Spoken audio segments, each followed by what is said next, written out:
Arizona Territory, 1887. When 19-year-old Isabella Moreno broke free from the iron shackles that bound her wrists, she had no idea that her desperate escape from an outlaw's prison wagon would lead her into the hands of Apache warriors, who would guide her to a hidden valley where ancient laws protected the innocent, and where she would discover that sometimes the greatest freedom comes from the most unexpected alliances.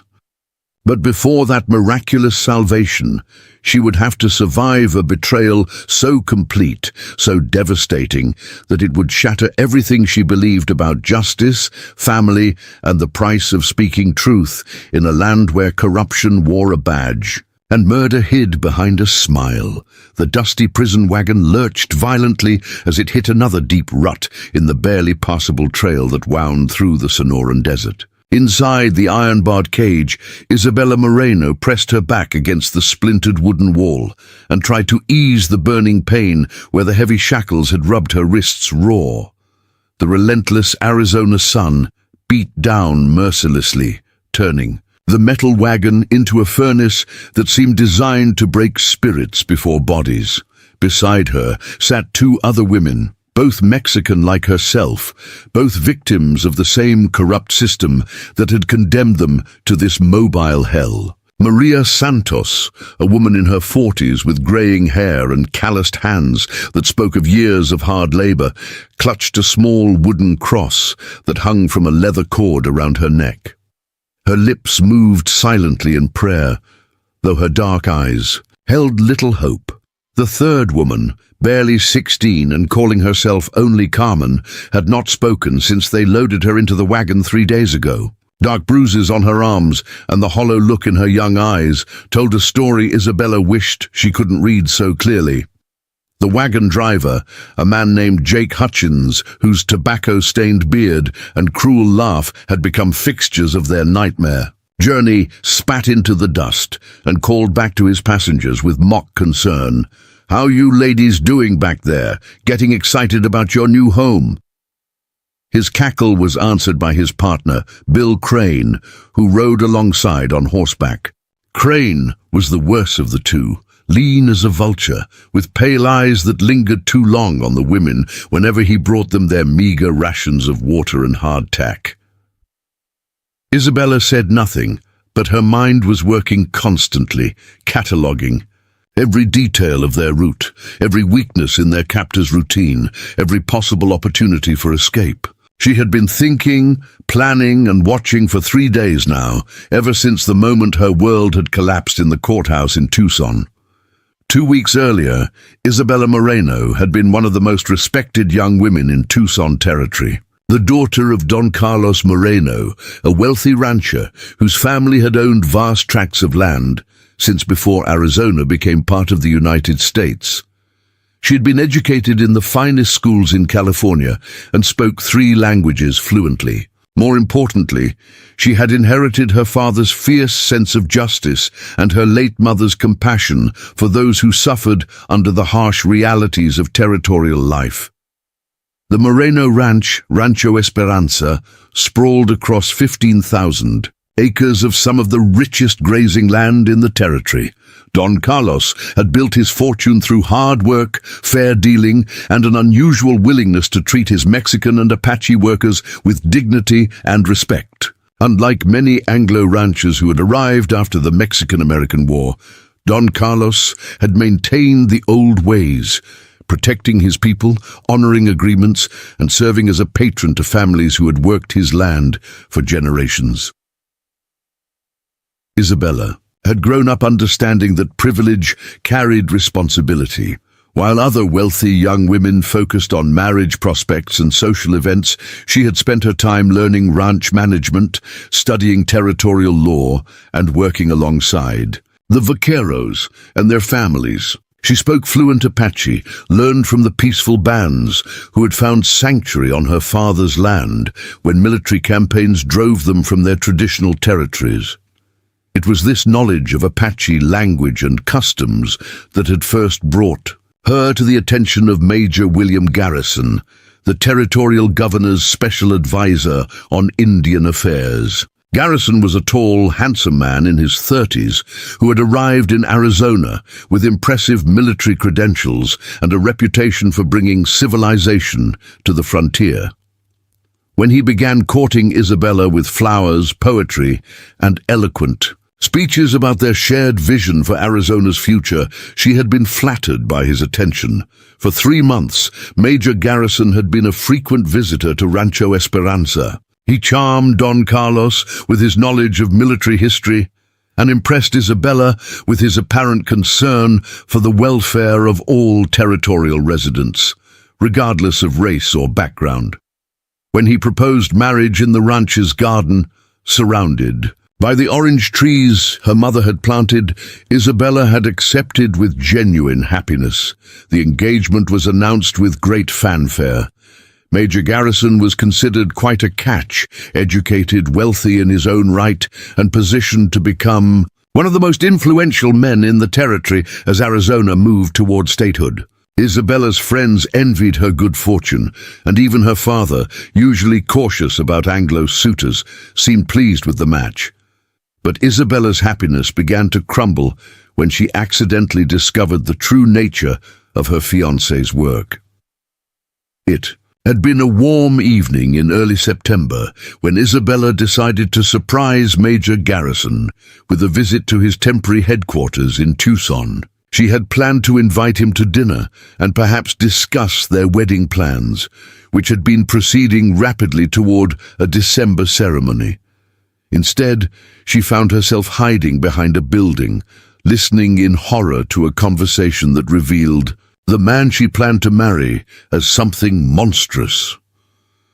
Major Garrison was meeting with 3 other men in the alley behind the territorial courthouse. Isabella recognized 2 of them: Sheriff Floyd Brennan, a corrupt lawman whose expensive clothes and fine horses suggested income far beyond his official salary, and Judge Marcus Caldwell, whose recent rulings had stripped several Mexican families of land they had owned for generations. The third man was a stranger, a lean, dangerous-looking individual with the bearing of a professional gunfighter. The group was discussing what they called the Apache problem and clearing operations that chilled Isabella's blood. The Jicarilla band camped near the Moreno place is the last holdout, Garrison was saying, his cultured voice carrying clearly. In the still air, once we eliminate them, we'll have clear title to all the mineral rights in that section. The copper deposits alone are worth more than the entire territorial budget. Sheriff Brennan nodded eagerly. What about Don Carlos? He's been protecting those Apache families for months. Won't just stand by while we move against them. Don Carlos won't be a problem much longer, Judge Caldwell interjected with a cold smile. I've been reviewing the legal status of his land. Grants. Amazing how many procedural irregularities we can discover when we look carefully. Mexican land grants from before the war are notoriously difficult to verify. The stranger spoke for the first time, his voice flat and emotionless. What about the girl? Isabella Moreno speaks Apache, knows their customs, could cause trouble if she starts asking questions. Major Garrison's laugh was unlike anything Isabella had ever heard from him, cold, calculating, utterly without warmth. Isabella won't be a problem. Once we're married, I'll have legal control over her inheritance, and she's far too naive to understand the realities of territorial politics. She actually believes all that romantic nonsense about justice and protecting the innocent. Isabella pressed herself against the building wall, struggling to process what she was hearing. The man she had planned to marry was discussing the murder of innocent Apache families and the theft of her father's land as casually as planning a dinner menu. The timing has to be perfect, Garrison continued. We eliminate the Apache camp first, make it look like a raid by hostile bands from across the border. Then Don Carlos dies in the confusion, trying to protect his savage friends. Isabella inherits everything. I marry a grieving widow, and within a year we have legal control of the richest mining claims in the territory. Sheriff Brennan was taking notes. What about witnesses? Some of the ranch hands have been with the Moreno family for decades, might not accept the story. Preparing and narrating this story took us a lot of time, so if you are enjoying it, subscribe to our channel. It means a lot to us now. Back to the story. Unfortunate accidents happen on ranches, the stranger replied, especially during Apache raids. Few survivors, and those who do survive will be too traumatized to provide reliable testimony. Judge Caldwell added, and I'll be available to help the grieving widow understand the complex legal issues surrounding her inheritance. Guidance she'll desperately need during such a difficult time. Isabella had heard enough. Moving as quietly as she could, she slipped away from the alley and made her way home through the back streets of Tucson, her mind reeling with the magnitude of the betrayal she had discovered. The man she loved, the man she had planned to spend her life with, was planning to murder her father and destroy everything her family had built. That night, Isabella sat in her father's study and told him everything she had overheard. Don Carlos listened without interruption, his weathered face growing graver with each detail. When she finished, he was silent for a long moment, staring into the fireplace where pine logs crackled softly. I suspected something like this, he said finally. Too many of my neighbors have lost their land recently. Always the same pattern: legal challenges, sudden deaths, convenient marriages or sales. But I hoped... He shook his head. I hoped that Garrison's interest in you was genuine. Isabella felt tears threatening, but forced them back. There would be time for grief later. Now they needed to act. What do we do, Papa? How do we stop them? Don Carlos was already moving toward his desk, where he kept important papers and his father's old pistol. We warn the Apache families first. They trust us. They'll listen and move to safety. Then we gather evidence. If we can prove Garrison's conspiracy, the federal authorities will have to act. But who can we trust? Sheriff Brennan is part of it, and Judge Caldwell controls the local courts. There's a federal marshal in Phoenix, Tom Bradley. Good man, honest. If we can get proof to him. Don Carlos was already writing rapidly, documenting everything Isabella had overheard. But we have to be careful. One mistake, and they'll move against us immediately. They worked through the night, gathering documents that proved the Moreno family's legal ownership of their land, copying correspondence that might be relevant, and preparing testimony about Garrison's conspiracy. As dawn approached, Don Carlos sent his most trusted vaquero, Miguel Sandoval, to warn the Apache families and escort them to safety in the mountains. But their enemies had been watching more carefully than they realized. 3 days later, as Isabella prepared to ride to Phoenix with the evidence they had gathered, Sheriff Brennan arrived at Rancho Esperanza with a warrant for her arrest. The charges were shocking in their audacity: theft of federal property, conspiracy to aid hostile Apache forces, and treason against the territorial government. This is ridiculous, Don Carlos declared, reading the warrant with obvious disbelief. Isabella has committed no crimes. This is a transparent attempt to enforce the law, Judge Caldwell interrupted, arriving with an additional contingent of armed men. Miss Moreno has been observed providing weapons and supplies to Apache raiders. We have witnesses who will testify to her treasonous activities. Isabella realized immediately what had happened. Her visits to the Apache families, her friendship with their children, her efforts to help them find safe shelter, all of it had been twisted into evidence of criminal conspiracy. The very compassion that made her proud to be her father's daughter was being used to destroy her. What witnesses? She demanded. Who makes these false accusations? Major Garrison appeared in the doorway, his handsome face wearing an expression of pained duty. I'm sorry, Isabella. I know this is difficult, but I've had to tell them about the things you've shared with me. Your sympathy for the Apache cause, your criticism of territorial policies, your statements about wanting to help them resist relocation.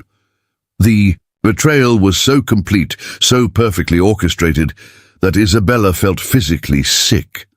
Private conversations between lovers, twisted and taken out of context, were being used as evidence of treason. Garrison had spent months gathering ammunition to use against her, even as he planned their wedding. Don Carlos stepped protectively in front of his daughter. "You will not take her, not from my home, not based on these lies." Sheriff Brennan's hand moved to his gun. "Stand aside, Don Carlos. We have legal authority here." "Legal authority?" Don Carlos's voice was filled with contempt. "You speak of law while planning murder and theft? I know what you're doing, all of you. This warrant is just the beginning." Judge Caldwell smiled coldly. "Don Carlos, you're distraught. Your daughters. Treasonous activities have clearly affected your judgment. Perhaps you need time to consider your own position more carefully." The threat was unmistakable. Resist and face the same false charges that were destroying Isabella. Don Carlos met his daughter's eyes, and she saw the anguish there. He was trapped between his love for her and his knowledge that resistance would only result in both their deaths. "It's all right, Papa," Isabella said softly, though her heart was breaking. "We'll fight this through proper channels. Truth will prevail." But even as she spoke the words, she knew they rang hollow.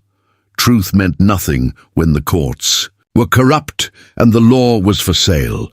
The trial, if it could be called that, was a mockery of justice that lasted less than 2 hours. Judge Caldwell presided with obvious bias, ruling against every attempt by Isabella's lawyer to present evidence of the conspiracy against her. The prosecution's case relied heavily on testimony from witnesses who had clearly been bought or intimidated, and on Major Garrison's reluctant revelation of his former fiancée's radical sympathies.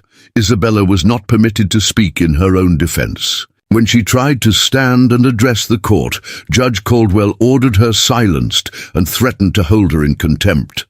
The verdict, guilty on all charges, was delivered with the same casual indifference as a weather report.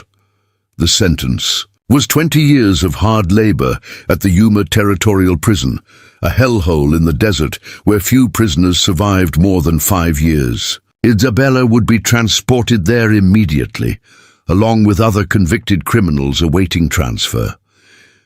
As the bailiffs led her away in shackles, Isabella caught sight of her father in the courtroom gallery. Don Carlos looked as if he had aged. 10 years in the past week. Their eyes met for what she feared might be the last time, and she saw him mouth the words, "I love you," before the crowd blocked her view. She never saw him again. Now, 3 days into the hellish journey across the desert, Isabella understood that the trial had been only the beginning of her ordeal. Jake Hutchins and Bill Crane were not simply prison guards. They were Major Garrison's men, tasked with ensuring that But tonight felt different from the previous evenings. There was a tension in the air that seemed to affect even the horses, which stamped nervously and kept turning their heads toward the darkness beyond the firelight. Crane had commented on it earlier, muttering about bad medicine and checking his rifle more frequently than usual. Isabella had noticed something else that her captors had missed: tracks in the sand around their rest stops, hoof prints that appeared and disappeared. Like ghost signs, someone had been following them, watching from a distance, staying just beyond the edge of their awareness. The thought should have terrified her, but instead it filled her with a strange hope. Anyone tracking this wagon was likely an enemy of the men who held her captive. Maria Santos shifted beside her, the older woman's calloused hand briefly touching Isabella's arm in a gesture of solidarity. They had communicated in whispers and glances throughout the day, developing a desperate plan that relied more on desperation than skill. Carmen, the judge's daughter, remained silent and withdrawn, but Isabella had seen intelligence flickering. In the girl's dark eyes, she would help when the moment came. As full darkness settled over their camp, Hutchins approached the wagon with his usual swagger, his keys jangling from his belt. "How you ladies feeling tonight?" he asked with mock concern, his breath already reeking of whiskey. Getting excited about your new accommodations? I hear Yuma Prison is real hospitable to pretty Mexican girls." Isabella kept her expression blank, giving him no reaction to feed on. Hutchins enjoyed their fear and despair, denying him that satisfaction was one of the few weapons she possessed. But inside, her heart was racing as she prepared for what might be her only chance at freedom. The guard unlocked their ankle shackles for the nightly ritual of allowing them to walk a few steps for exercise and to attend to personal needs behind the rocks. It was a concession to practicality rather than mercy. Dead prisoners were harder to explain than live ones, and even corrupt officials required some documentation of prisoner welfare during transport. "Don't get any ideas about running," Crane called from beside the fire, his rifle laid casually across his knees. "Nearest water's 50 miles, and the desert's full of things that like to eat pretty girls. Coyotes, mountain lions, Apaches, all equally hungry." Isabella stood slowly, making a show of weakness as she stretched muscles cramped from hours of confinement. But her apparent frailty was carefully calculated deception. The months she had spent working alongside vaqueros on her father's ranch had given her strength and endurance that most men underestimated. She had also learned skills that fine ladies weren't supposed to possess: how to move silently, how to use shadows for concealment, and most importantly, how to think like a predator when survival demanded it. As the three women moved toward the rocks for privacy, Isabella caught Maria's eye and nodded almost imperceptibly. The older woman's face remained impassive, but her slight nod in return confirmed that she understood. Carmen walked between them, still silent but no longer passive. The girl's father was a judge. She had undoubtedly heard enough courtroom testimony to understand that their captors had no intention of delivering them alive to Yuma Prison. Behind the largest boulder, safely out of sight from the campfire, Isabella put her plan into motion. The rock formation was larger than it appeared from the wagon, with passages and hiding places that could conceal them if they moved carefully. More importantly, she had spotted something during their approach that Hutchins and Crane had missed: horse tracks leading away from the rocks toward a narrow canyon that cut into the hills to the east. "Listen carefully," Isabella whispered in Spanish, her voice barely audible above the desert wind. "There's a way through these rocks that leads to that canyon. If we can reach it without being seen, we might find water and shelter." Maria looked skeptical. "Even if we escape, where do we go? We're three women alone in Apache territory, with no supplies, no weapons, no knowledge of the terrain." "We go east toward the mountains," Isabella replied, with more confidence than she felt. "There are mining camps in those hills, places where honest men might help us reach federal authorities." Carmen spoke for the first time since their capture, her voice soft but determined. "My father told me about the Apache bands in this region. Not all of them are hostile to Mexicans. Some have been trading with ranchers for generations." Isabella felt a flicker of hope at this information. Her own knowledge of Apache customs was limited but respectful.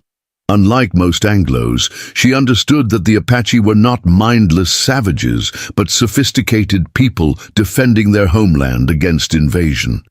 If they encountered Apache warriors, their survival might depend on demonstrating that respect. "How do we get past Crane's rifle?" Maria asked practically. Isabella had been studying that problem all day. "Hutchins keeps a spare pistol in his saddlebags. I've seen him checking it every evening. If I can reach it while you create a distraction." "What kind of distraction?" Isabella's smile was grim. "The kind that makes them think we're running in the opposite direction." The plan they developed was simple, desperate, and probably suicidal. But as Isabella crept back toward the wagon through the shadows, she reminded herself that certain death waited for them in Yuma Prison anyway. At least this way, they would die fighting for their freedom rather than waiting for execution disguised as an accident. Hutchins had returned to the fire and was passing a bottle of whiskey back and forth with Crane, their voices growing louder and more careless with each drink. The conversation had turned to what they planned to do with their bonus payment from Major Garrison after completing this assignment. Their crude laughter masked the sound of Isabella's approach as she slipped toward Hutchins's saddlebags. No, spare pistol was exactly where she had observed it, a small derringer with 2 shots hidden beneath a spare shirt and some personal belongings. Isabella's hands shook slightly as she lifted the weapon, checking to ensure it was loaded. She had learned to shoot on her father's ranch, but target practice was very different from pointing a gun at a human being. As she crept back toward the rocks, Isabella heard Maria's voice rising in apparent distress from the direction opposite to their planned escape route. "Please help me. I think I broke my ankle." Both guards reacted immediately, Crane cursing as he grabbed his rifle and headed toward the sound of Maria's cries.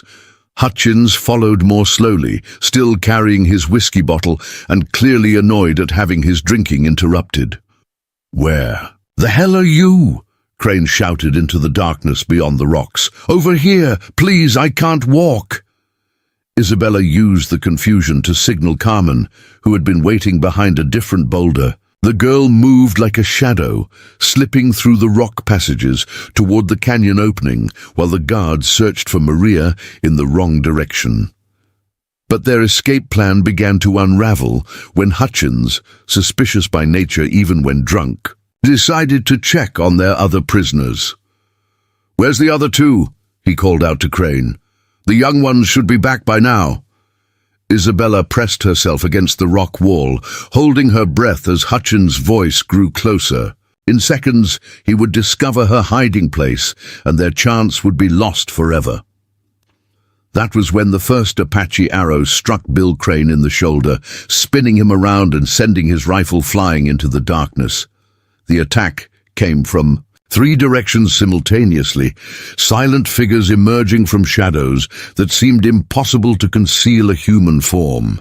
Isabella caught glimpses of painted faces, traditional war paint applied in patterns she didn't recognize, and the fluid movement of warriors who knew this terrain as intimately as she knew her father's ranch. Hutchins reached for his gun, but froze when he found himself facing the point of a lance held by an Apache warrior who had materialized behind him like a ghost. The warrior was young, perhaps in his 20s, with intelligent dark eyes that missed nothing and an expression of controlled fury that spoke of personal grievances against men like Hutchins. "Drop your weapons," the warrior commanded in accented, but clear English. "Step away from the wagon."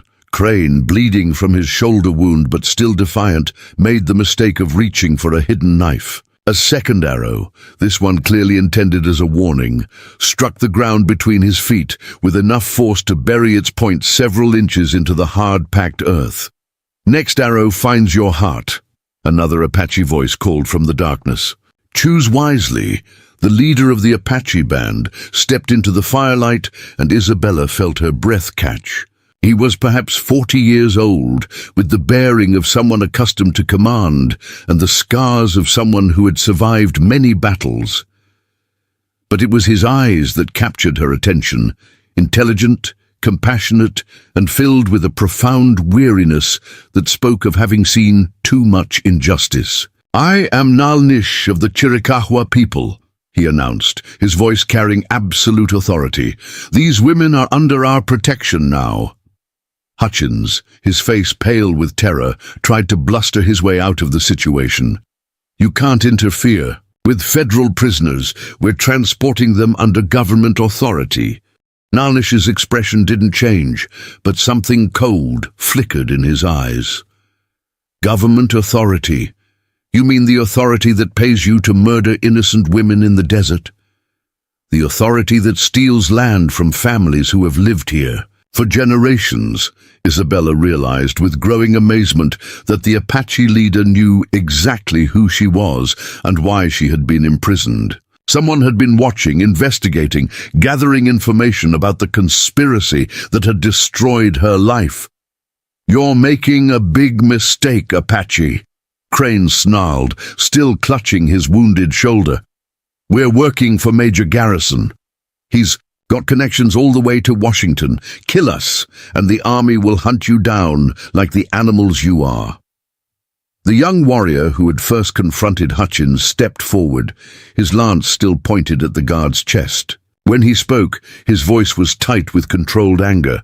"Major Garrison killed my sister and her children 2 months ago, called it pacification of hostile elements. We have been waiting for an opportunity to balance the scales." Isabella felt pieces of the puzzle clicking into place. The Apache hadn't simply stumbled upon their wagon. They had been tracking it deliberately, waiting for the right moment to strike against men who represented everything they hated about the corrupt territorial government. Nalnish gestured, and more Apache warriors emerged from concealment. Isabella counted at least 8, all armed and clearly experienced fighters, but what struck her most was their restraint. They could have killed Hutchins and Crane immediately, but instead they had chosen to capture them alive. "You will answer for your crimes," Nalnish told the guards, "but first we will hear the truth from these women about why corrupt officials want them silenced." Maria Santos emerged from her hiding place, supported by another Apache warrior who had been tending to a genuinely twisted ankle that had occurred during their escape attempt. Carmen appeared from the canyon entrance, her young face showing the first hope Isabella had seen since their capture. As the Apache secured their former captors with the same chains that had held the women prisoner, Isabella found herself face to face with Nalnish. The Apache leader studied her with eyes that seemed to see straight into her soul. "You are Isabella Moreno," he said, and it wasn't a question. "Daughter of Don Carlos, friend to the Jicarilla families who found sanctuary on your father's land." "You knew my father?" Isabella asked, her voice barely above a whisper. Nalnish's expression softened slightly. "Don Carlos was a good man who honored the old agreements between our peoples. When we heard of your capture, we knew it was connected to the plot against the families he protected." The revelation hit Isabella like a physical blow. "You said was a good man. What happened to my father?" The Apache leader's silence told her everything she needed to know. Don Carlos Moreno was dead, another victim of Major Garrison's conspiracy. Isabella felt her knees buckle, and only Maria's strong arm around her waist kept her from falling. "I'm sorry," Nalnish said quietly. "He died protecting the Apache families, fighting the men who came to destroy them.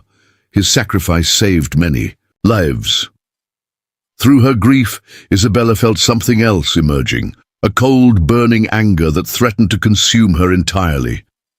Major Garrison hadn't been content with betraying her and stealing her inheritance. He had murdered her father, the finest man she had ever known, and killed innocent families whose only crime was trusting in the protection of a good man.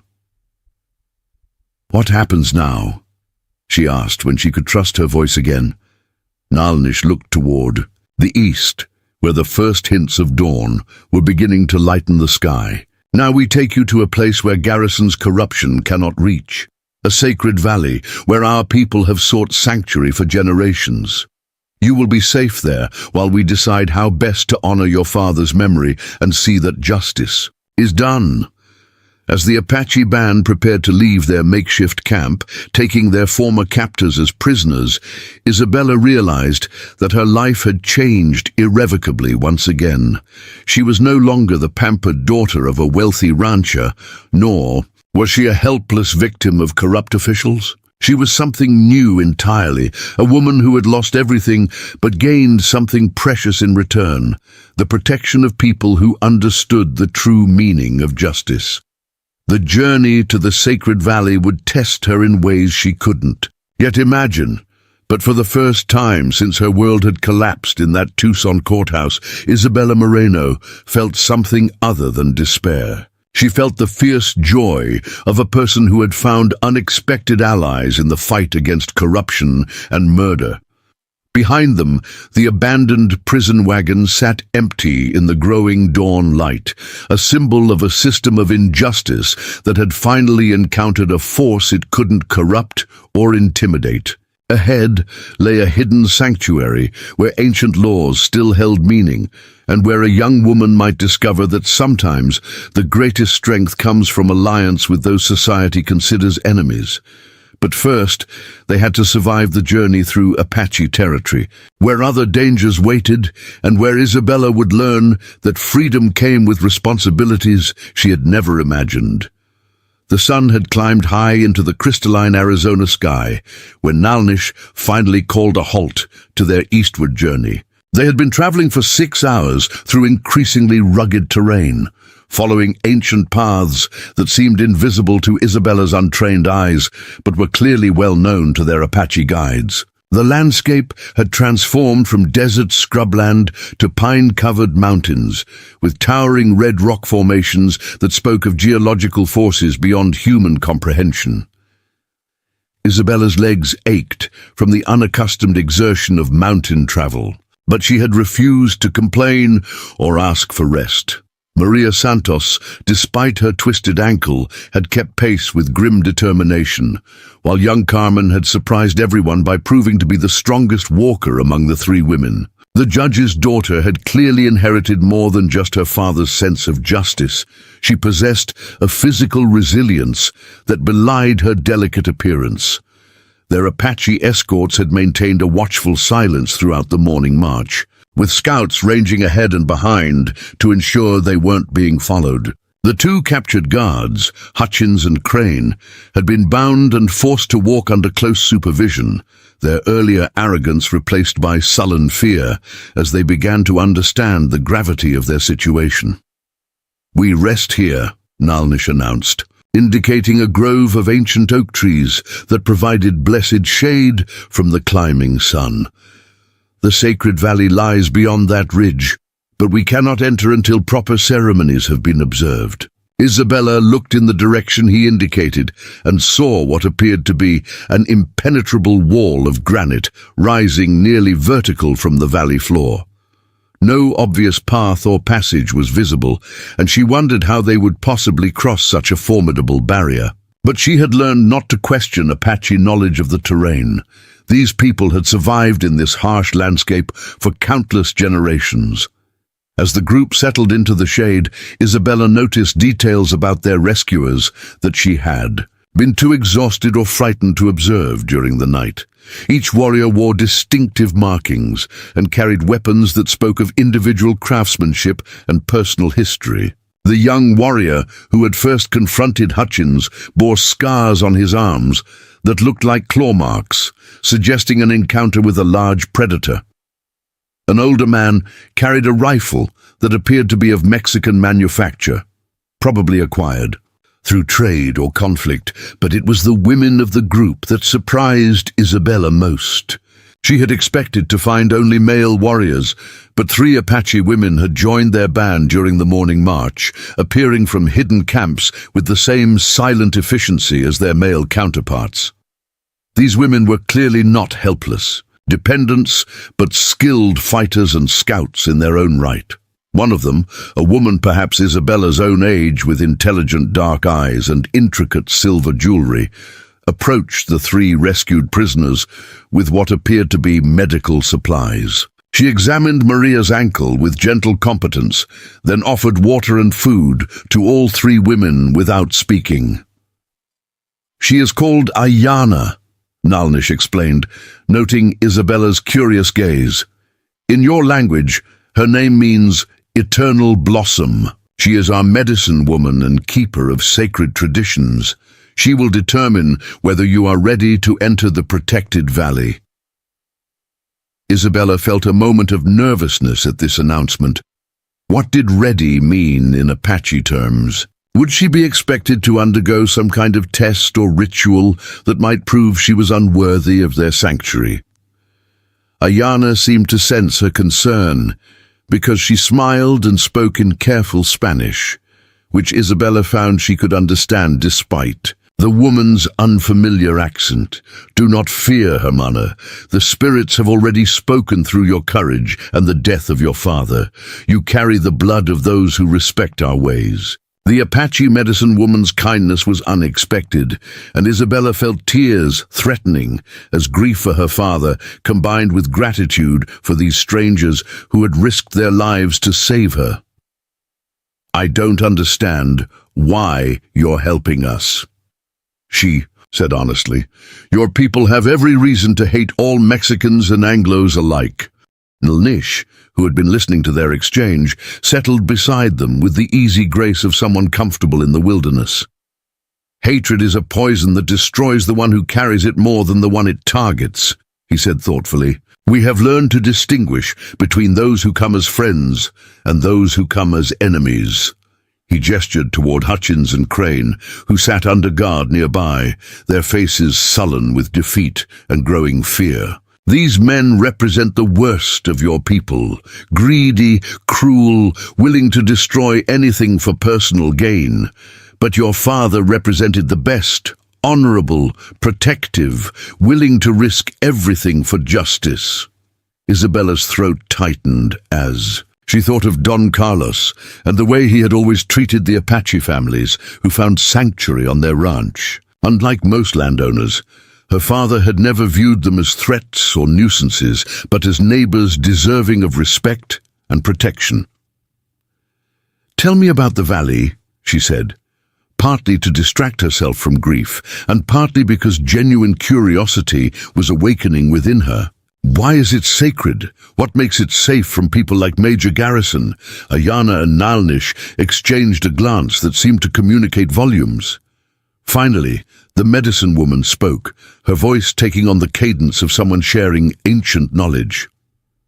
"Long before your people came to this land, before even our grandparents' walked these mountains, the spirits designated certain places as sanctuaries where violence was forbidden and all peoples could find safety. The Hidden Valley is one of these places, older than memory, protected by laws that transcend human authority."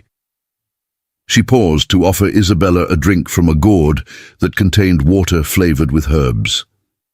The liquid was refreshing and seemed to ease some of the ache in her weary muscles. "Over the generations, our people have brought others to the valley when they needed protection. Mexican families fleeing bandits, sometimes even Anglos who had proven themselves friends to our ways. But entrance requires more than need. It requires understanding and respect for what the place represents." Isabella found herself fascinated by this concept of a sanctuary that transcended racial and cultural boundaries. In her experience, most people of different backgrounds viewed each other with suspicion at best and outright hostility at worst. The idea of a place where such divisions became meaningless seemed almost too wonderful to believe. "What kind of understanding?" she asked. It was Nalnish who answered, his voice serious but not unkind. "Understanding that safety comes with responsibility, that protection requires participation, that those who enter the sacred valley must be willing to defend it and all who shelter there, regardless of their race or origin."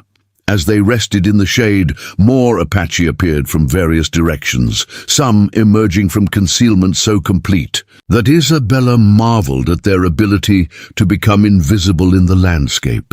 She counted at least 20 warriors, plus the 3 women, making this a formidable force by any measure. But what struck her most was the obvious respect these people showed for Nalnish's leadership.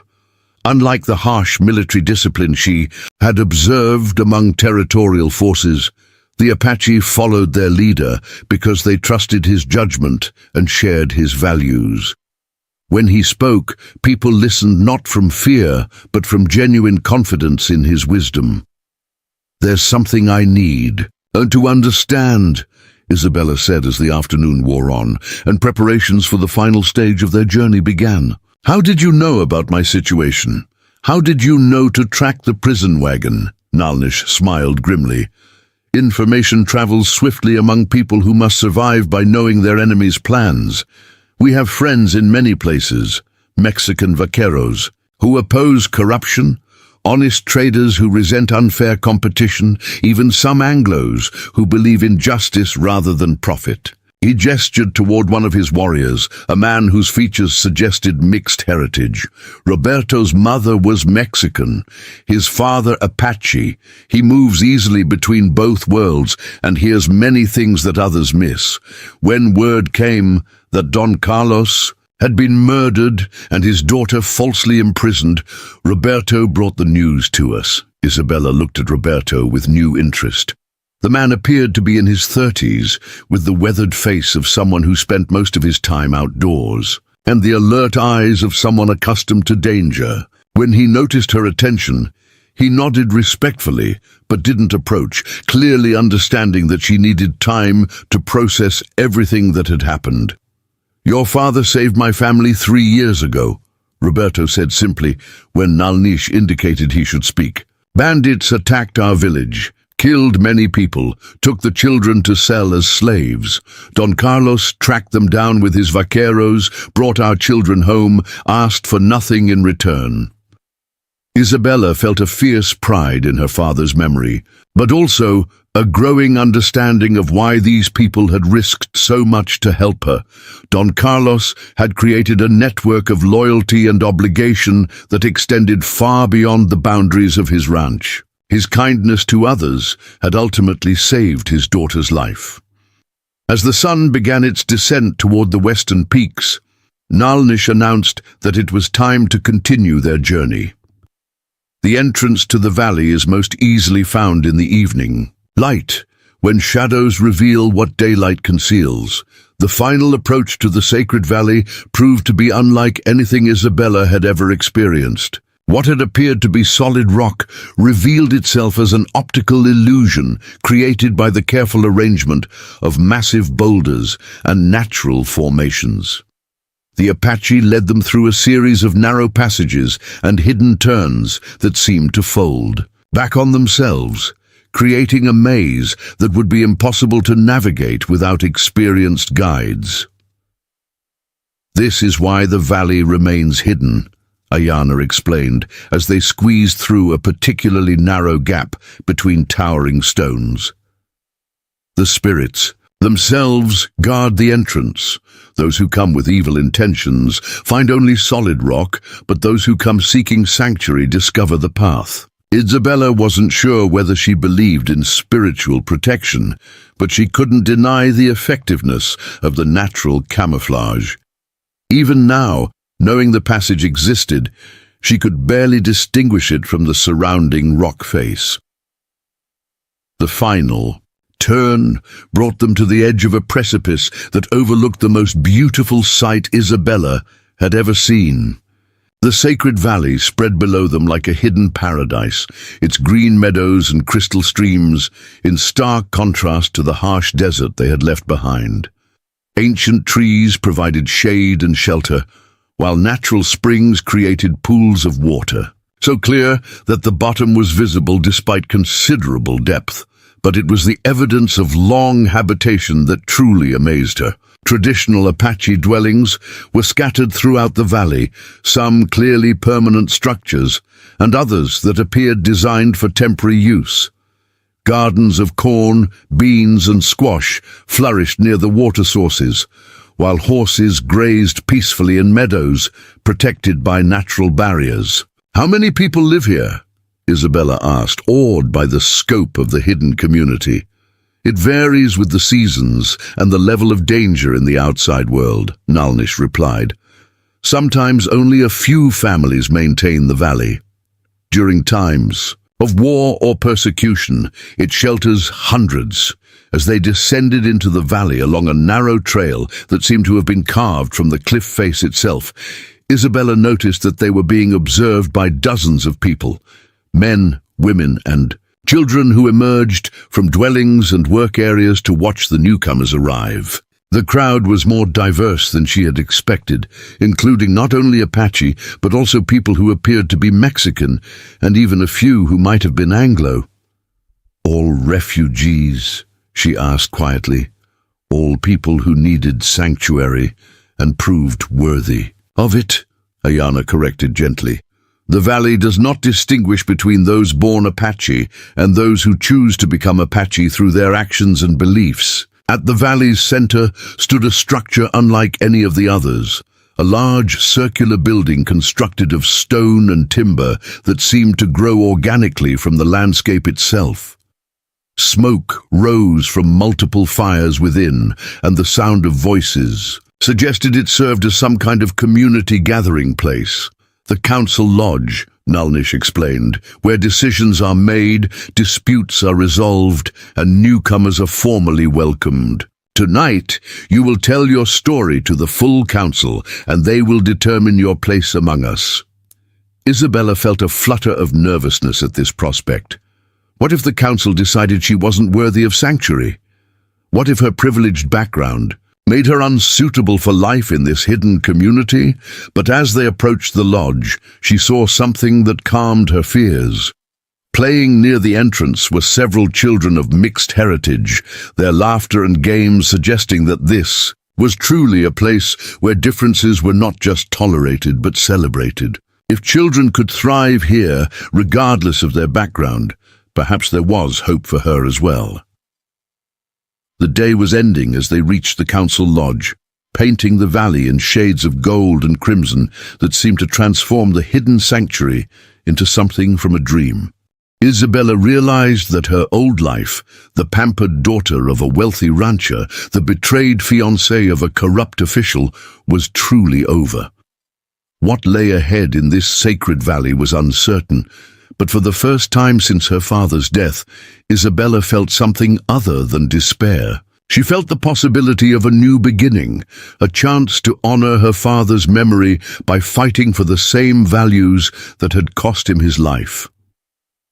The council fire was already burning when they entered the lodge, and Isabella prepared to face whatever judgment awaited her in this place, where ancient laws still held power and justice meant more than the corrupt whims of territorial officials. The council lodge filled with smoke from sacred herbs as the sun disappeared behind the valley's western rim, casting long shadows across the ancient gathering place. Isabella sat cross-legged on a woven mat, flanked by Maria Santos and young Carmen. All three women dressed in clean Apache clothing that Ayana had provided. The transformation from their prison rags to the soft buckskin and intricate beadwork felt symbolic. They were shedding their old identities and preparing to be judged by laws far older than any territorial court. The council members entered, in ceremonial order, their faces painted with traditional designs that seemed to shift and dance in the firelight. Isabella counted 12 elders, both men and women, ranging from middle-aged leaders like Nalnish to ancient individuals whose weathered features spoke of decades surviving in the harsh southwest. At their head walked a woman so old that her hair had turned completely white, yet her eyes burned with an intelligence and authority that commanded immediate respect. "I am Shinar Bizard, she who speaks with wisdom," the ancient woman announced in a voice that carried clearly despite her age. "For 70 summers I have guided this council in matters of sanctuary and justice. Tonight we determine whether these three women are worthy of protection under the ancient laws." Isabella felt her heart racing as the enormity of the moment struck her. These people were offering something more precious than gold, true sanctuary from a corrupt system that had murdered her father and destroyed her life. But the offer came with conditions and responsibilities that she was only beginning to understand. Roberto, the half-Mexican scout who had brought news of their plight, stepped forward to serve as translator and advocate. His role, Nalnish had explained, was to present their case to the council and ensure that nothing was lost in the barriers of language or culture. "Speak first of the youngest," Shinar Bizard commanded, her penetrating gaze falling on Carmen. "Tell us why she needs the protection of the sacred valley." Roberto had spent the afternoon gathering information from all three women, and now he presented Carmen's story with compelling detail. Judge Ramirez of Prescott had been one of the few territorial officials who couldn't be bought or intimidated. His honest rulings had disrupted several profitable schemes involving land theft and illegal mining claims. When threats against the judge himself proved ineffective, his enemies had targeted his daughter. Carmen had been abducted from her school in Phoenix by men claiming to be federal marshals. The plan was simple and brutal. Hold her in a remote location until her father agreed to reverse certain legal decisions, then kill her regardless to ensure his future compliance. Only a clerical error that listed her as a convicted criminal, rather than a kidnap victim, had placed her in the prison wagon where Isabella and Maria could help her escape. The child has committed no crimes except being born to a man of integrity, Roberto concluded. She asks for sanctuary until it is safe to return to her father, or until she chooses to make her life among us permanently. Shinar Bizad studied Carmen with eyes that seemed to see straight into the girl's soul. When she spoke, it was directly to the teenager, rather than through Roberto. "Child, you have heard our language spoken today. Do you understand any of our words?" Carmen straightened with visible courage. "A little, honored grandmother. My father taught me to listen to all languages, because a judge must understand everyone who comes before him." The old woman smiled for the first time since entering the lodge. "Your father sounds like a wise man. Tell me, if we grant you sanctuary, what would you offer in return to the people of this valley?" The question clearly surprised Carmen, but she answered thoughtfully, "I can read and write in Spanish and English. I know something of law and government. If there are children here who need teaching, I could help them learn." Several council members nodded approvingly at this response. In a community that depended on knowledge of the outside world for survival, literacy and legal understanding were valuable commodities. "We will consider your request," Shinar Bizad announced formally, then turned her attention to Maria Santos. Roberto presented Maria's case next, revealing details about the older woman's background that surprised Isabella. Maria had not simply been a random victim caught up in the conspiracy. She was the widow of a Mexican revolutionary who had fought against the Diaz regime before fleeing north to Arizona territory. Her late husband had organized mining workers to demand better conditions and fair wages, making him a target for company owners who preferred desperate, compliant laborers. Maria Santos knows how to organize resistance against oppression, Roberto explained. She understands mining operations, worker safety, and the tactics used by owners to maintain control. Most dangerous to our enemies, she can identify the corrupt officials who take money to look the other way when workers are cheated or injured. Maria spoke for herself when Shinar Bizad indicated she should address the council directly. "I have lost husband, sons, and home to men who value profit more than human life. If you grant me sanctuary, I offer not just gratitude, but active participation in protecting this community.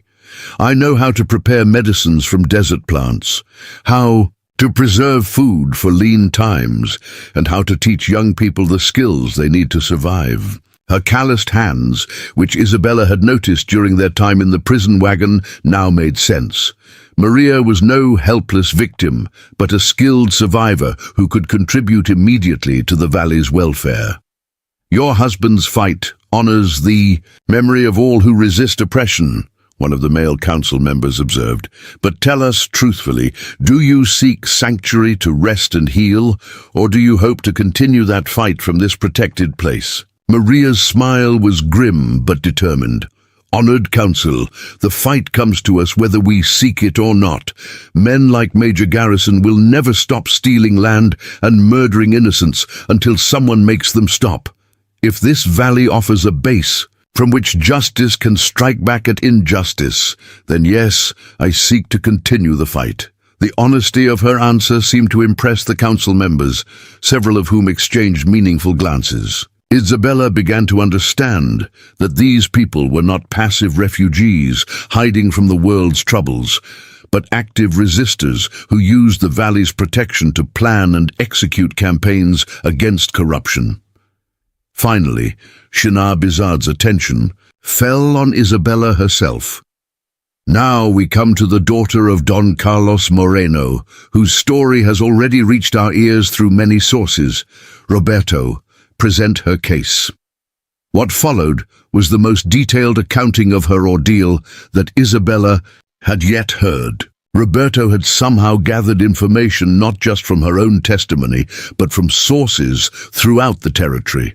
He knew about Major Garrison's real identity as a former military officer dishonorably discharged for theft and brutality. He described the network of corrupt officials who had facilitated the land-grabbing scheme. Most shocking of all, he revealed that Isabella's case was part of a much larger conspiracy involving dozens of wealthy families and hundreds of stolen properties. Isabella Moreno was targeted not just because her father protected Apache families, but because Rancho Esperanza sits on top of one of the richest copper deposits in the Southwest, Roberto explained. Garrison's backers in Washington needed legal control of that land to begin mining operations that would make them millions of dollars. Isabella felt sick as the true scope of the conspiracy became clear.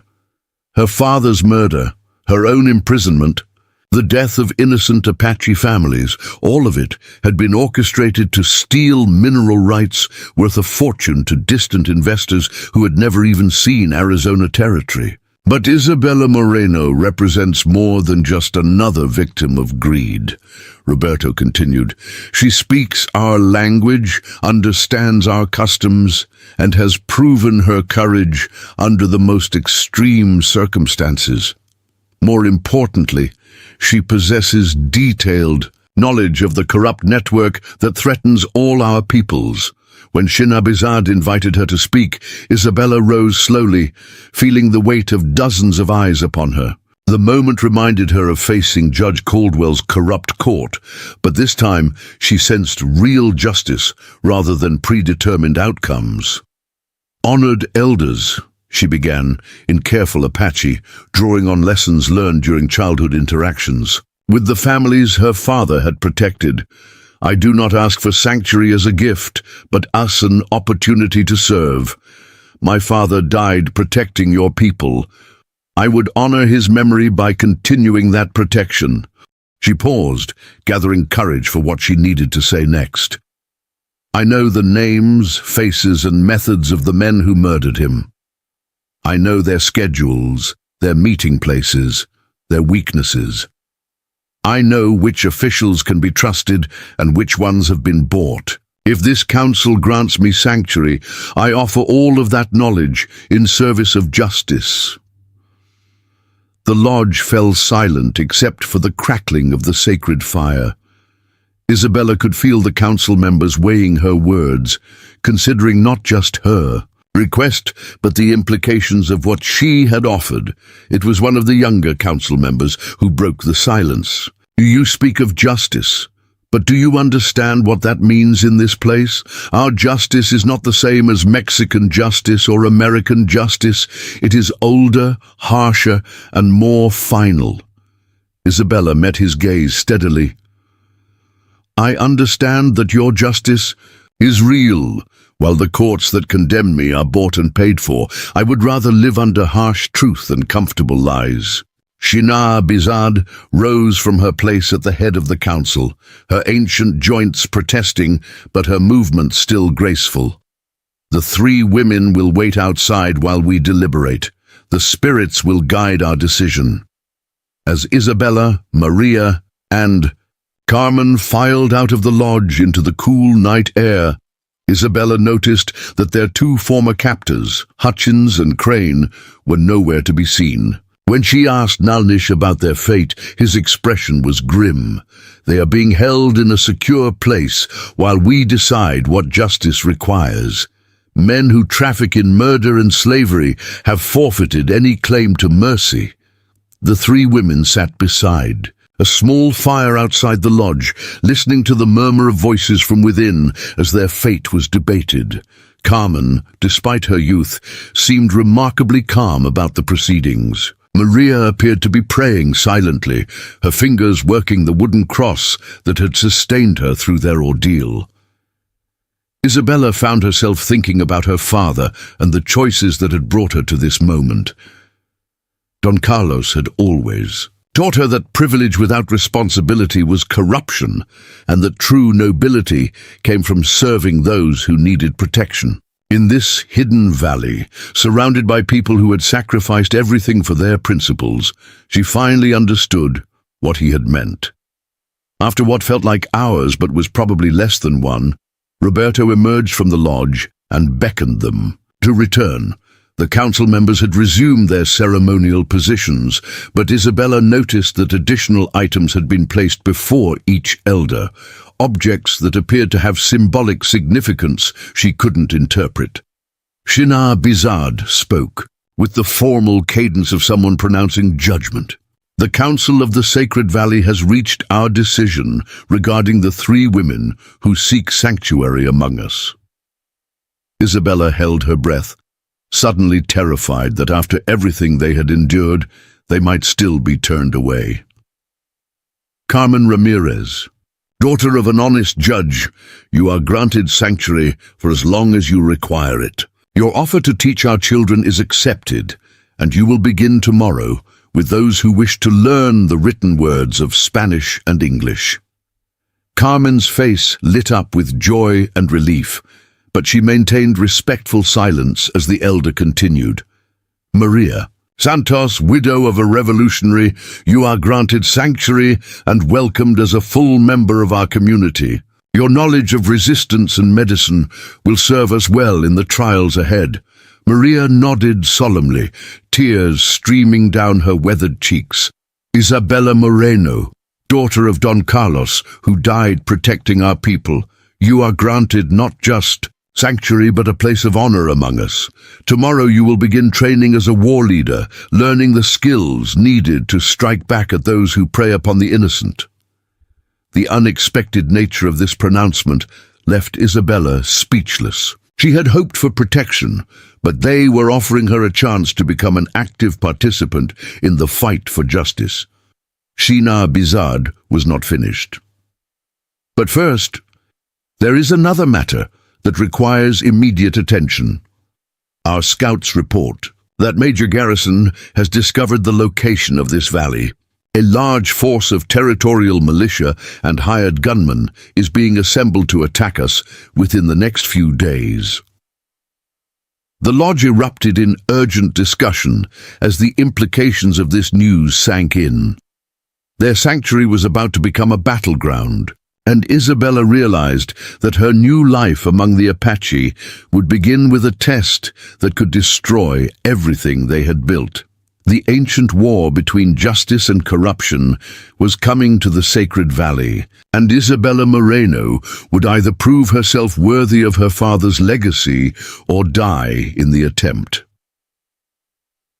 Dawn had not yet touched the Sacred Valley when Isabella found herself standing at the edge of a precipitous cliff, her hands bound behind her, back with rawhide cords that cut into her wrists with every movement. Below her, jagged rocks and rushing water waited to claim anyone foolish enough to fall from this ancient Apache proving ground. Behind her stood Takoda, the war leader whose responsibility was to determine whether Don Carlos Moreno's daughter possessed the mental and physical toughness required to lead warriors into battle against Major Garrison's approaching forces. Takoda was perhaps the most intimidating person Isabella had ever encountered. Taller than most Apache men, with scars covering his arms and torso that spoke of countless battles survived. He had earned his position as war leader through demonstrated courage in conflicts that stretched back decades. His dark eyes held no warmth or sympathy as he studied Isabella's reaction to finding herself balanced precariously on the edge of death. "Your first lesson begins now," Takoda announced in Apache, his voice carrying no emotion despite the gravity of the situation. "A war leader must function when terrified, think clearly when death is moments away, and inspire others when all hope seems lost. You will spend the next hour on this ledge, learning to master fear." Isabella's legs trembled as she realized the full scope of what she had agreed to by accepting the council's offer. This was not symbolic training or gentle instruction. This was a trial that could easily end with her broken body on the rocks below. But as she steadied herself and focused on maintaining her balance, she found her mind drifting to memories of her father and the courage he had shown when facing impossible odds. The hour that followed was unlike anything Isabella had ever experienced. Takoda subjected her to a constant barrage of psychological pressure, describing in vivid detail how various warriors had died in past battles, analyzing her weaknesses and failures, and deliberately trying to break her concentration. Twice she nearly lost her balance when unexpected sounds, a hawk's cry, a stone falling, startled her at crucial moments. But gradually something shifted within her consciousness. The initial terror gave way to a strange calm as she learned to accept the possibility of death without being paralyzed by it. Her breathing steadied, her muscles relaxed, and she discovered that she could think clearly even while balanced on the edge of oblivion. "Better," Takoda grudged when the hour finally ended and he cut her bonds. "You did not weep, beg, or lose control. But surviving on a cliff is simple compared to surviving what comes next." What came next was a crash course in Apache warfare that compressed months of traditional training into a single day. Isabella learned to move silently through terrain that seemed impossible to cross without creating noise. She practiced with weapons she had never seen before, throwing knives designed for silent killing, a bow that required tremendous strength to draw, and a war club weighted with stone that could crush a skull with a single blow. More challenging than the physical skills was learning to think like a war leader.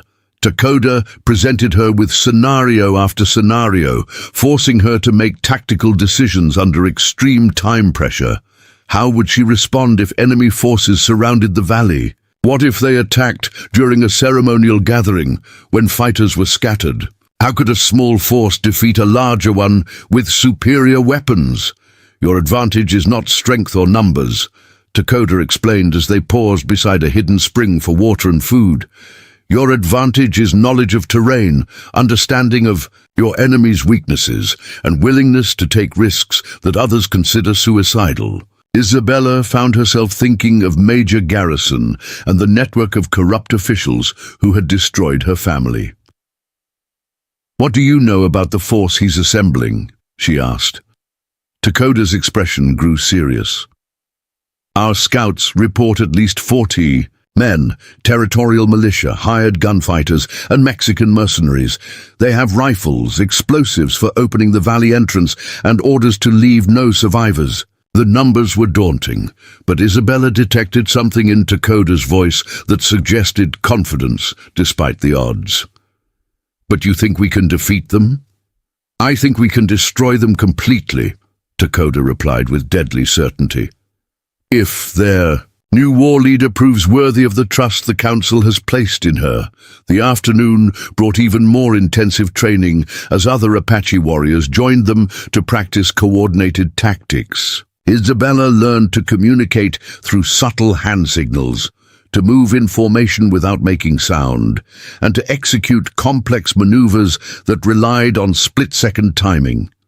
Most importantly, she began to understand the Apache philosophy of warfare, not just defeating enemies, but doing so in ways that would deter future attacks. "White men fear what they cannot understand," explained Chaska, a young warrior whose specialty was stealth operations. "They expect us to fight like soldiers in lines and formations. When we appear and disappear like spirits, when we strike from impossible angles and vanish before they can respond, their courage fails them. Isabella absorbed these lessons with growing excitement. Her privileged upbringing had included education in military history and tactics, but this was practical. Knowledge earned through generations of survival against overwhelming odds. She was learning to fight not like a Mexican señorita or an American lady, but like an Apache war leader whose responsibility was protecting her people at any cost. As the sun reached its zenith, Takoda led Isabella to a secluded canyon where a different kind of training awaited. Here she would learn the most crucial skill of all, how to interrogate prisoners and extract information that could mean the difference between victory and annihilation. The prisoner was Bill Crane, one of the guards who had been transporting them to Yuma prison. The man who had taken such pleasure in tormenting helpless women now sat bound to a wooden post, his face pale with terror as he contemplated what Apache justice might entail.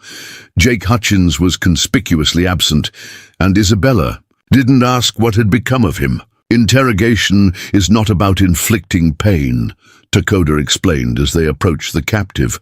Pain makes people say what they think you want to hear, not necessarily what is true. Effective interrogation is about understanding what the prisoner fears most and using that fear to compel honesty. Crane's eyes widened with recognition when he saw Isabella, and his first words revealed both his desperation and his continued arrogance. "You can't let these savages torture me. I'm a federal employee. There'll be consequences."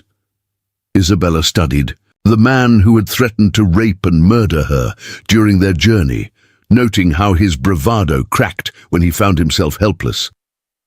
"Mr. Crane, you're going to tell me everything you know about Major Garrison's plans, his associates, and his methods. If you cooperate fully, you'll be given a quick death. If you lie or withhold information, you'll face traditional Apache punishment for crimes against women and children." The threat was deliberately vague, allowing Crane's imagination to supply details that were probably worse than anything they would actually do. Takoda had explained that the most effective interrogators let their subjects terrify themselves rather than relying on actual brutality. "I don't know nothing about no plans," Crane protested, but his voice lacked conviction. "We was just transporting prisoners like we was told." Isabella circled the bound man slowly, using silence and proximity to increase his anxiety. "Bill, you made several comments during our journey about accidents that might befall female prisoners. You described in detail what you planned to do to us before reporting that Apache raiders had killed everyone. Those weren't casual remarks. They were instructions you'd received from someone." Crane's face flushed as he realized how his own words had betrayed him. "That was just talk. You wouldn't have murdered us in the desert and claimed we died in an Apache attack." Isabella's voice remained calm, but she allowed a note of steel to enter it. "The same kind of staged attack that killed the Apache. Families my father was protecting." The prisoner's resistance began to crumble as he understood how much these people already knew. Over the next hour, a complete picture of Major Garrison's operation emerged. The corrupt official had been planning the assault on Rancho Esperanza for months, gathering intelligence about the Apache families, mapping their movements, and coordinating with mining companies that wanted access to the copper deposits. More disturbing was Crane's revelation that Isabella's case was just one of dozens. Wealthy families throughout the Southwest were being systematically destroyed through false legal proceedings, staged attacks, and convenient accidents. A network of corrupt judges, sheriff's departments, and federal officials was facilitating the largest land grab in territorial history. "The majors got backing from Washington," Crane admitted, his voice hoarse from hours of talking. "Senators, congressmen, even some folks in the War Department. They want Arizona territory cleaned up and ready for statehood, and that means getting rid of anyone who might cause trouble." Isabella felt cold fury building as she understood the scope of the conspiracy. Her father's death hadn't been an isolated crime, but part of a coordinated campaign to eliminate anyone who stood in the way of unlimited profit. "What about the attack on this valley?" she pressed. "How many men? What weapons? When do they arrive?" Crane's answer chilled her blood. 43 men, including 6 professional killers, hired special for this job. They got rifles, dynamite, and orders to make sure nobody escapes to tell tales. Major figures to attack tomorrow night when the moon's dark. Takoda, who had been listening silently, stepped forward with a question that revealed tactical thinking Isabella was still learning to appreciate. "What does Garrison know about the valley's defenses? Has he sent scouts?"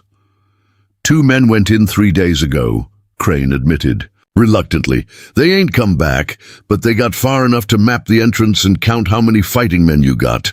This information transformed Isabella's understanding of their situation. Garrison wasn't launching a blind attack. He had intelligence about their numbers and defenses. The advantage of surprise that she had hoped to maintain was already lost. As they prepared to return to the main valley with this intelligence, Takoda delivered a sobering assessment of their tactical position. 43 professional fighters against maybe 20 Apache warriors, plus whatever help the refugees can provide. They have better weapons and the advantage of knowing our approximate strength.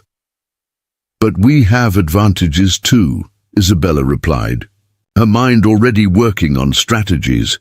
"We know the terrain perfectly. We know their exact numbers and timing, and most importantly, we know they're expecting to face traditional Apache tactics."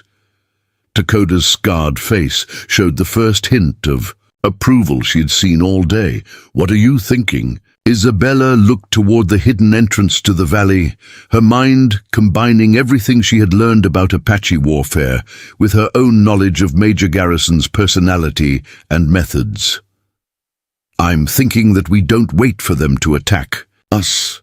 We go after them first, in ways they'll never expect, using weapons they don't know we possess." The plan that began forming in her mind was audacious to the point of seeming suicidal, but it addressed their fundamental weakness, being outnumbered and outgunned, by turning those apparent disadvantages into strengths. Instead of defending the valley, they would strike at Garrison's force while it was moving through terrain the Apache knew intimately. Instead of fighting like traditional Apache warriors, they would use tactics borrowed from her father's vaqueros and her own knowledge of how wealthy men thought and fought. "Explain," Takoda commanded, but his tone suggested genuine interest rather than skepticism. "Major Garrison thinks he's hunting helpless Apache refugees hiding in a remote valley," Isabella said, her voice gaining confidence as the strategy crystallized.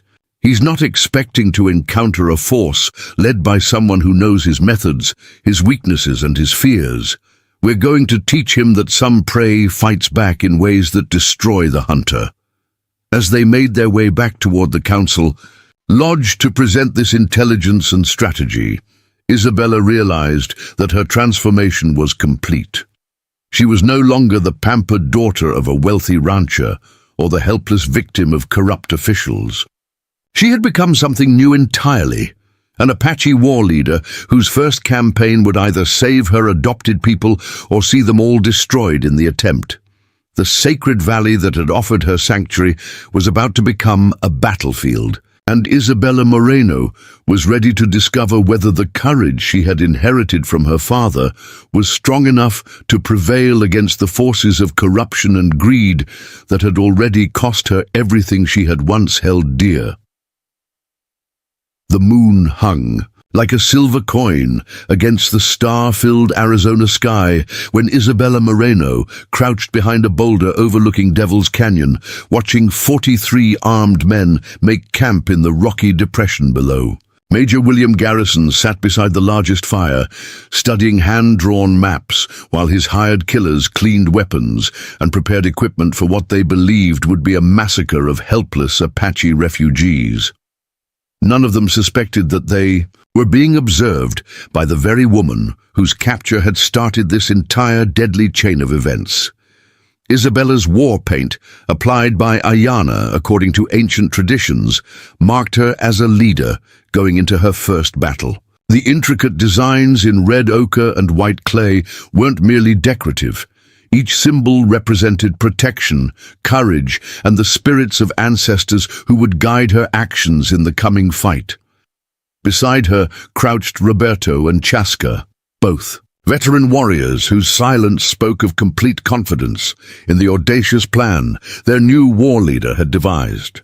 The strategy Isabella had conceived defied every conventional military principle she had ever studied. Instead of defending the sacred valley with their inferior numbers, they had abandoned it entirely, evacuating all non-combatants to secret caves deep in the mountains, while the warriors prepared to launch a devastating surprise attack on Garrison's forces. But this would not be a traditional Apache raid. Isabella had something far more destructive in mind. 3 miles behind Garrison's camp, hidden in a narrow ravine that didn't appear on any territorial map, Maria Santos was putting her late husband's revolutionary knowledge to deadly use. The Mexican woman had spent her afternoon preparing explosive charges using dynamite stolen from mining operations, black powder acquired through careful trading, and chemical compounds she had learned to make during her years fighting alongside miners and factory workers. The charges were now positioned at strategic points throughout the canyon system, ready to transform Garrison's chosen campsite into a killing ground. Young Carmen Ramirez, despite her age, had proved invaluable as a scout and messenger. Her small size and natural agility allowed her to move through terrain that would challenge even experienced Apache warriors, carrying information between the scattered groups of fighters and ensuring perfect coordination of their complex plan. More importantly, her knowledge of territorial law had provided crucial intelligence about the legal ramifications of what they were about to do. Federal authorities will investigate any attack on a territorial militia unit, Carmen had warned. During their final planning session, if we simply kill them all, Washington will send the army to hunt down every Apache in the Southwest. Isabella had smiled grimly at this concern. Then we make sure the survivors carry the right message back to their superiors. The plan she had devised was elegant in its simplicity and terrifying in its implications. Rather than eliminate Garrison's force entirely, they would destroy enough of it to demonstrate Apache military capability while ensuring that specific individuals survived to report what they had witnessed. The survivors would carry word back to Washington that the Apache possessed not only traditional fighting skills, but also modern weapons, tactical sophistication, and most importantly, detailed knowledge of the corruption that had prompted this attack. Isabella checked her pocket watch, a gift from her father that had somehow survived everything that had happened to her. In 15 minutes, Maria's carefully timed explosions would begin. The charges had been positioned to collapse the canyon walls at specific points, trapping Garrison's forces in predetermined killing zones while leaving escape routes for those Isabella wanted to survive. Through her spyglass, she could see Major Garrison himself, the man whose betrayal had destroyed everything she had once held dear. He was giving orders to his hired killers, pointing to positions on his maps where he expected to encounter Apache resistance. Even at this distance, Isabella could read the arrogance in his posture, the absolute confidence of a man who had never faced an enemy capable of matching his ruthlessness with superior intelligence. "The signal," Roberto whispered, pointing toward a distant peak where a brief flash of light indicated that all groups were in position. Isabella felt her heart racing as the moment of truth approached, but her voice was steady when she spoke, into the speaking trumpet that would carry her words to warriors positioned throughout the canyon system. "Remember, we are not just fighting for the sacred valley tonight. We are fighting for every Apache family that has been murdered, every Mexican rancher driven from his land, every honest official silenced by corruption. Tonight, we teach powerful men that some prey becomes predator. The first explosion lit up the night sky like premature dawn, sending tons of rock cascading down the eastern wall of Devil's Canyon. Garrison's men leaped to their feet in confusion as their neat camp became chaos, horses screaming and equipment scattering as the ground shook beneath them. But this was only the beginning. Isabella had timed the sequence of explosions to create maximum psychological impact. Each blast was larger than the last, each one blocking another potential escape route, until Garrison's 43 men found themselves trapped in an increasingly small area with towering walls of fresh rubble around them. The message was unmistakable. Whoever was attacking them possessed not just explosives, but detailed knowledge of military engineering. "Show yourselves, you Apache cowards!" Garrison shouted into the darkness, his cultured voice cracking with the first hint of fear Isabella had ever heard from him. "Fight like men, instead of hiding behind rocks." Isabella's answer came not in words, but in a demonstration of just how wrong his assumptions had been. At her signal, Apache warriors opened fire from concealed positions throughout the canyon, but not with traditional bows and arrows. Roberto's trading connections had provided them with rifles that matched anything in Garrison's arsenal, and months of careful preparation had ensured adequate ammunition for a sustained fight. The territorial militia, expecting to face Stone Age weapons, found themselves under assault from marksmen who combined Apache stealth with modern firepower. Muzzle flashes appeared and vanished from impossible angles as warriors moved through hidden passages and secret routes that honeycombed the canyon walls. Within minutes, half of Garrison's force was either dead or wounded. But Isabella's plan required more than simple military victory. She needed to break the psychological foundation that allowed men like Garrison to commit their crimes, the belief that they were superior to their victims and immune to consequences. "Major William Garrison," Isabella called out, her voice echoing off the canyon walls in a way that made it impossible to determine her location. "Do you recognize my voice?" The silence that followed was so complete that even the wounded stopped groaning. Garrison's face, visible in the firelight from scattered burning equipment, went completely white as he recognized the woman whose life he had tried to destroy. "Isabella Moreno died in an Apache attack on the prison wagon," he replied. But his voice lacked conviction. "You're some Apache woman trying to frighten us with tricks." Isabella's laughter was like breaking glass in the confined space. "I'm the daughter of Don Carlos Moreno, the woman you planned to marry and murder, the inconvenient witness you thought you had silenced forever. I'm also your worst nightmare, William, a victim who learned to fight back." She appeared on a ledge, high above the trapped men, clearly visible in the moonlight, her war paint and Apache clothing making her look like an avenging spirit risen from the dead. Several of Garrison's men crossed themselves at the sight, clearly believing they were seeing something supernatural. "You wanted to steal my father's land for its copper deposits," Isabella continued, her voice carrying clearly in the mountain air. "You murdered innocent Apache families to clear the territory. You corrupted judges, bribed officials, and turned territorial law into your personal weapon. Tonight, you learn what real justice looks like."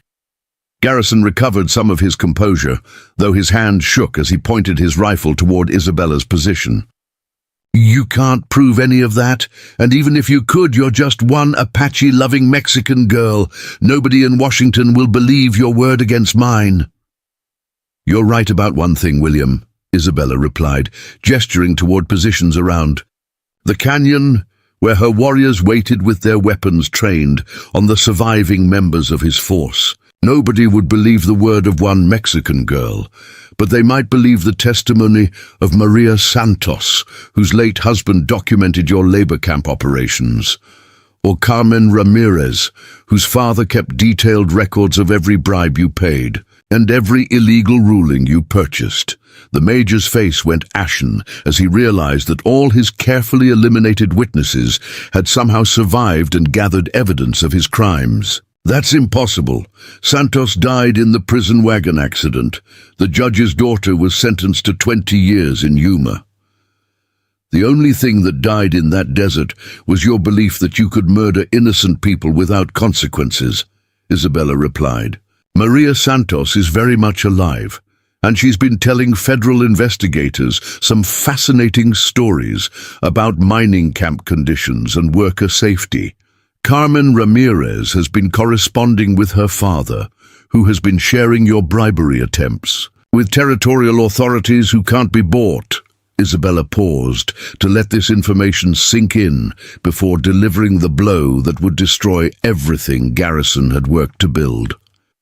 But most importantly, William, Roberto has been photographing documents and recording testimonies for months. Every name in your network, every illegal transaction, every murder you've ordered, all of it documented and already in the hands of federal prosecutors who specialize in territorial corruption. The silence that followed was broken only by the crackling of scattered fires and the moaning of wounded men. Garrison's hired killers were looking at their employer with growing suspicion as they realized they had been dragged into a situation far more complex and dangerous than the simple massacre they had been promised. "What do you want?" Garrison asked finally, his voice hoarse with defeat. Isabella's smile was visible even at a distance, cold and terrible in the moonlight. "I want justice, William. Real justice. Not the corrupt mockery you've been purchasing in territorial courtrooms." She gestured, and Apache warriors began to emerge from their concealment, their weapons still trained on the surviving members of Garrison's force. "Here's what's going to happen. You and 12 of your men will be released to return to Tucson. The others will remain here as our guests until federal authorities arrive to investigate the charges against you." "What charges?" Garrison demanded, though his voice suggested he already knew the answer. "Murder, conspiracy, bribery of federal officials, theft of government property, and violation of treaty obligations with sovereign Apache nations," Isabella recited. "Carmen's father has been quite thorough in documenting your legal liabilities." Maria Santos appeared beside Isabella on the ledge, her weathered face grim with satisfaction as she looked down at the man who had destroyed so many lives. "Also, illegal labor practices, violation of territorial mining safety regulations, and conspiracy to defraud investors who believed they were purchasing legitimate mining claims rather than stolen Apache land." The psychological impact of seeing these supposedly dead women alive and clearly in control of the situation was devastating. Several of Garrison's hired guns simply laid down their weapons and raised their hands in surrender, unwilling to continue, fighting for a man whose lies had trapped them in an impossible position. "The territorial governor will never accept your version of events," Garrison tried desperately. "I have connections in Washington. I have evidence of Apache raids on innocent settlements." "Had connections," Isabella corrected. "Your backers in Washington are currently being investigated by federal prosecutors." Amazing how quickly political support disappears when documented evidence of murder and theft starts circulating through congressional committees. Roberto appeared beside the two women, carrying a leather portfolio thick with documents and photographs.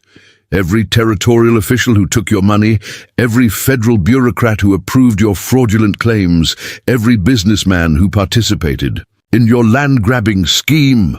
All of their names are in here, along with proof of their crimes." Isabella climbed down from the ledge, approaching Garrison with the confident stride of someone who had moved beyond fear and doubt. When she stood directly in front of him, separated only by the dying light of his scattered campfires, the transformation from pampered rancher's daughter to Apache war leader was complete and unmistakable. "You taught me something valuable, William," she said quietly, her voice carrying a finality that made even his hired killers step back. "You taught me that sometimes the only way to defeat corruption is to become something your enemies never expected to face." She gestured toward the canyon entrance, where the first hint of dawn was beginning to lighten the eastern sky. "Take your surviving men and go. Return to Tucson and explain to your superiors how their perfectly planned massacre turned into a complete disaster. Tell them that the Apache are no longer helpless victims to be slaughtered for profit." As Garrison's defeated force began gathering their wounded and preparing to depart, Isabella felt a profound sense of completion. Her father's death had been avenged, not through simple revenge, but through the kind of justice he would have approved. Exposure of corruption, protection of the innocent, and demonstration that power built on lies and murder could be brought down by courage and intelligence. The Sacred Valley remained inviolate, its ancient laws of sanctuary proven stronger than territorial corruption. Maria Santos had found a new family among people who valued her revolutionary skills and bitter experience. Carmen Ramirez had discovered that justice could be achieved outside corrupt courtrooms when good people were willing to fight for it. And Isabella Moreno had learned that sometimes the greatest freedom comes not from escaping your enemies, but from becoming strong enough to defeat them completely. The pampered señorita, who had once planned garden parties and dreamed of a comfortable marriage, was gone forever, replaced by an Apache war leader whose first campaign had shattered one of the territory's most powerful criminal conspiracies. As the defeated remnants of Garrison's force disappeared into the growing dawn, Isabella stood with her adopted people and watched the sun rise over land that would remain free because ordinary people had refused to accept that corruption was inevitable. The Sacred Valley had protected them all, but more importantly, they had proven themselves worthy of its protection. The war against territorial corruption was far from over, but tonight had demonstrated that even the most powerful criminals could be brought to justice when their victims refused to remain helpless. Isabella Moreno had escaped from more than just a prison wagon. She had escaped from a life of comfortable powerlessness to discover the fierce joy of fighting for something greater than herself. In the growing light of a new day, the Sacred Valley remained what it had always been, a place where ancient laws of justice still held power, where the innocent could find sanctuary, and where those who preyed upon the weak learned that some prey becomes predator when pushed too far. Up next, you've got two more standout stories right on your screen. If this one hit the mark, you won't want to pass these up. Just click and check them out, and don't forget to subscribe and turn on the notification bell so you don't miss any upload from us.